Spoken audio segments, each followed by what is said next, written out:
شان ہی نرالی ہے، بیٹھ کر چٹائی پر سلطنت سنبھالی۔ الحمدللہ والصلاة والسلام علی سیدنا محمد ومن والاه اما بعد۔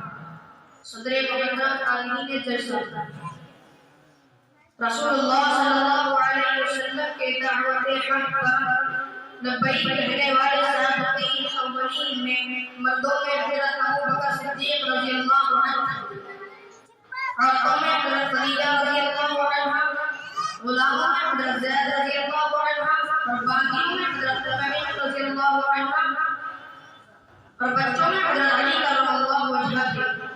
امیر المؤمنین حضرت علی کرم اللہ وجہہ رسول اللہ صلی اللہ علیہ وسلم کے سگے چچا ابو طالب کے بیٹے تھے۔ ابو طالب کی وفات کے بعد حضور کی تربیت میں حضور نے انہیں مثل اولاد اپنے پاس رکھا اور مستقل طور پر ان کی پرورش و پرداخت کی، اور بڑے ہونے پر اپنی سب سے چھوٹی اور چہیتی بیٹی حضرت فاطمہ زہرا رضی اللہ عنہا کے ساتھ شادی کر دی۔ حضرت فاطمہ سے نکاح کرنے کے لیے بڑے بڑے صحابہ کرام کے پیغام آئے، مگر حضور صلی اللہ علیہ وسلم نے کسی سے ان کی شادی نہ کی اور حضرت علی کو بھی اس شرط سے سرفراز فرمایا۔ ہجرت کے بعد حضور صلی اللہ علیہ وسلم نے اپنے ہی بستر پر اپنی ہی چادر اڑا کر حضرت علی کو ہی بتایا ہے۔ کفار مکہ کی جو امانتیں حضور صلی اللہ علیہ وسلم کے پاس تھی وہ بھی حضرت علی کو دے دی کہ امانت والوں کی امانتیں واپس کر کر مدینہ منورہ آ جائیں۔ چنانچہ لوگوں کی امانت واپس کر کر حضرت علی حجت مدینہ منورہ پہنچ گئے۔ صحابہ کرام میں جو لوگ اعلیٰ درجے کے وسیع بنے اور اعلیٰ درجے کے خطیب تھے، ان میں حضرت علی کو بہت نمایاں مقام حاصل تھا۔ شجاعت و بہادری کی جفاکشی و پابندی میں آپ کا جواب نہ تھا، قوت فیصلے اور صلاحیت قضا میں آپ کی نظیر نہ تھی۔ حضرت عثمان کی شہادت کے بعد خلافت راشدہ کی ذمہ داری آپ پر سپرد ہوئی، آپ نے اسے بڑوں کو نبھایا۔ غزوہ خیبر کے موقع پر مسلسل محاصرے کے باوجود فتح نہیں ہو رہی تھی تو ایک دن رسول اللہ صلی اللہ علیہ وسلم نے ارشاد فرمایا کہ کل یہ جھنڈا میں اس شخص کے ہاتھ میں دوں گا، اس شخص کے ہاتھ پر اللہ فتح دے گا۔ کہ اللہ اور اس کے رسول سے محبت کرتا ہو اور اللہ اس کے رسول سے محبت کرتے ہیں۔ جب صبح ہوئی تو ہر ایک شخص یہی تمنا رکھتا کہ جھنڈا اسے دیا جائے، لیکن حضور صلی اللہ علیہ وسلم نے ارشاد فرمایا کہ علی کہاں ہے؟ تو لوگوں نے بتلایا کہ ان کی آنکھیں دکھ رہی ہیں۔ حضرت علی نے حضور نے فرمایا مجھے بلاؤ۔ حضرت علی بلائے گئے۔ حضور صلی اللہ علیہ وسلم نے اس کی آنکھوں میں اپنا لعاب مبارک لگا دیا، فوراً تکلیف دور ہو گئی اور حضرت علی اچھے ہو گئے۔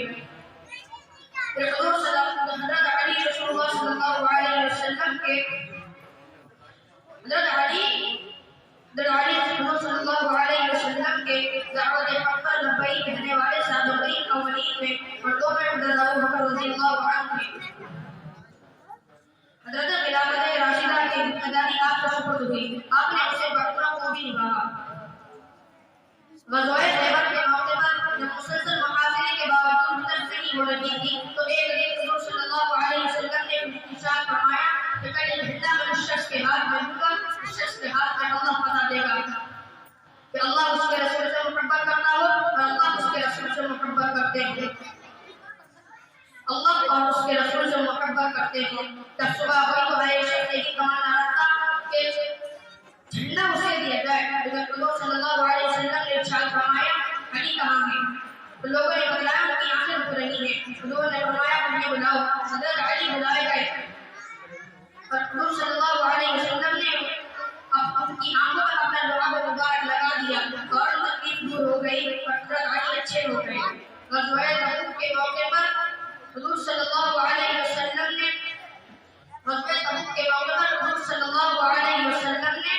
مدینہ منورہ میں حضرت علی کو اپنا جانشین بنایا۔ رسول غزوہ میں تشریف لے گئے، حضرت علی کو مدینہ منورہ میں ہی چھوڑ گئے اور حضرت علی کی تمنا تھی کہ وہ بھی حضور صلی اللہ علیہ وسلم کے ساتھ غزوہ میں تشریف شریف ہوں۔ حضور صلی اللہ علیہ وسلم نے انہیں تسلی دیتے ہوئے فرمایا انت منی بمنزلة هارون من موسى انه لا